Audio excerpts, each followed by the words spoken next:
अखिलेश यादव ने बढ़ाया बिहार का सियासी पारा। शहाबुद्दीन के बेटे ओसामा के लिए प्रचार करने जाएंगे अखिलेश यादव। इस वीडियो में हम इसी पर करेंगे बात।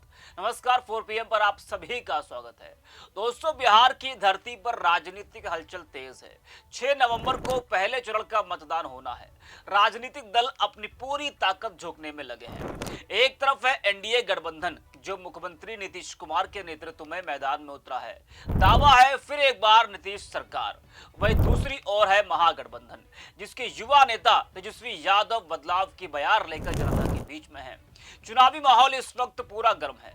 जनसभाओं में भीड़ उमड़ रही है और नेताओं की जुबानी जंग ने बिहार की फिजाओं में राजनीति की गूंज भर दी है। अब सवाल बड़ा है, क्या नीतीश कुमार एक बार फिर सत्ता की गद्दी बचा पाएंगे, या फिर तेजस्वी यादव और महागठबंधन जनता के दिल में जगह बनाकर सत्ता की बागडोर संभाल लेंगे। चुनाव प्रचार अपने चरम पर है। लगातार जनसभाएं हो रही हैं, क्योंकि पहले चरण के मतदान में वक्त बहुत कम बचा हुआ है। आज 29 अक्टूबर है और 6 नवंबर को पहले चरण का मतदान होना है। वहीं सपा अध्यक्ष अखिलेश यादव भी बिहार पहुंचने वाले हैं।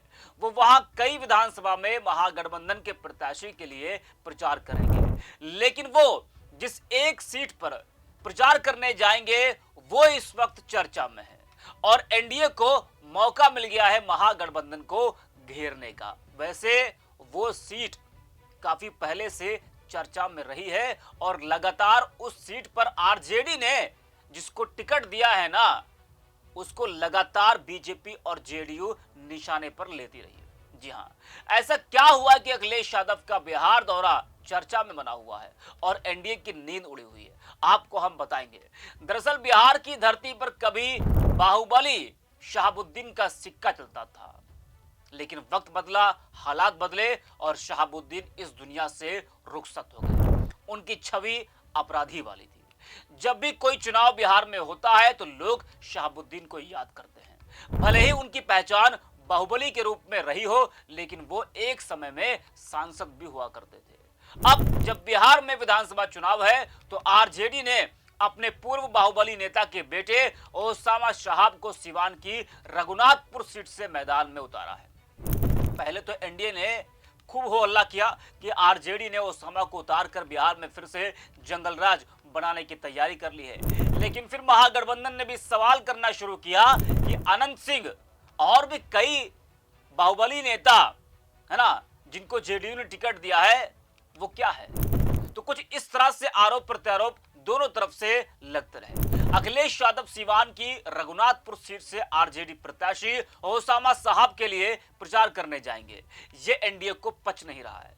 जी हां, अखिलेश यादव कैमूर और पूर्वी चंपारण में स्टार प्रचारक के रूप में धुआंधार चुनाव प्रचार शुरू करने जा रहे हैं, जिसमें वो, जैसा मैंने पहले कहा, वो ओसामा के लिए प्रचार करने जाएंगे। शहाबुद्दीन की छवि जहां एक तरफ रॉबिनहुड जैसी रही, वही उनकी आपराधिक छवि भी बिहार की राजनीति का हिस्सा रही। समाजवादी पार्टी के इस फैसले को लेकर खूब बहस हो रही है। इस बार समाजवादी पार्टी ने बिहार महागठबंधन में कोई सीट नहीं मांगी। इसके बाद भी अखिलेश यादव न सिर्फ ओसामा के लिए बल्कि अन्य एमवाई मुस्लिम यादव बहुल क्षेत्रों में महागठबंधन के लिए खुलकर स्टार प्रचारक बनकर जा रहे हैं। पार्टी सूत्रों की माने तो इसकी रणनीतिक वजह यही है कि सीमावर्ती इलाकों, खासकर पूर्वी यूपी के समीकरण भी अखिलेश की रैली से प्रभावित हो। आने वाले 2027 यूपी चुनाव के लिए भी यह राजनीतिक संदेश है कि अखिलेश यादव क्षेत्रीय और सामाजिक गठजोड़ को लेकर आक्रामक है। तो देखना यह होगा कि अखिलेश यादव के प्रचार करने से ओसामा साहब को कितना फायदा मिलता है। वैसे सिवान में आज योगी आदित्यनाथ भी गरजने वाले हैं और ओसामा की सीट पर भी जेडीयू प्रत्याशी के लिए योगी आदित्यनाथ वोट मांगेंगे। शहाबुद्दीन के गढ़ में जैसा कि हमने अभी कहा कि योगी जी पहुंच रहे हैं, शायद वो पहुंच चुके हों। रघुनाथपुर में योगी की जनसभा एनडीए उम्मीदवार में जोश भरेगी। ओसामा के सामने है जेडीयू उम्मीदवार विकास कुमार सिंह, जिनके लिए योगी आदित्यनाथ प्रचार करेंगे।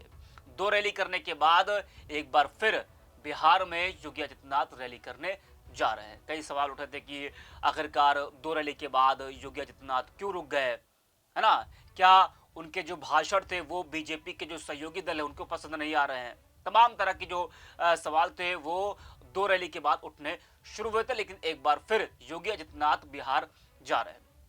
बीजेपी के लिए सिवान सिर्फ एक सीट नहीं है, बल्कि जंगल राज बनाम कानून राज की सियासी परिभाषा का प्रतीक बन गया है।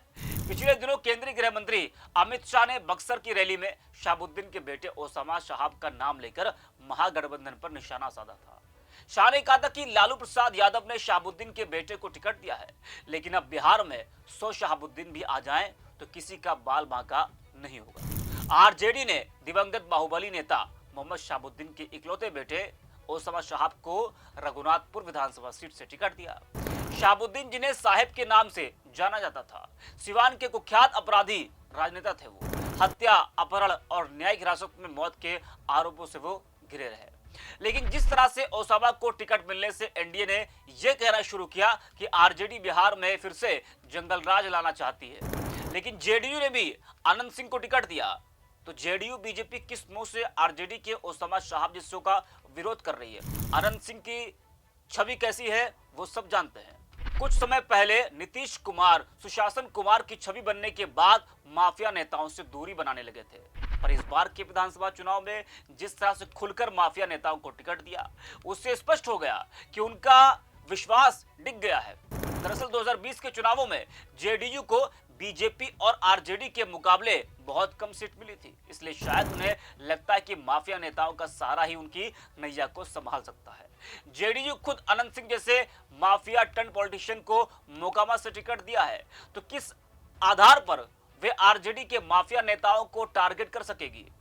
जदयू ने कई बार बाहुबली को मौका दिया, मोकामा से अनंत सिंह, एकमा से धूमल सिंह, कुचायकोट से अमरेंद्र पांडे को टिकट दिया है, तो किस मुंह से जेडीयू बीजेपी ये कह रही है कि आरजेडी ने जिस तरह से ओसामा शहाब को टिकट दिया है तो ये जंगल राज की तैयारी कर रही है? अरे आप तो देखिए ना, आपने किसको टिकट दिया है और उसकी छवि जनता के बीच में कैसी रही है?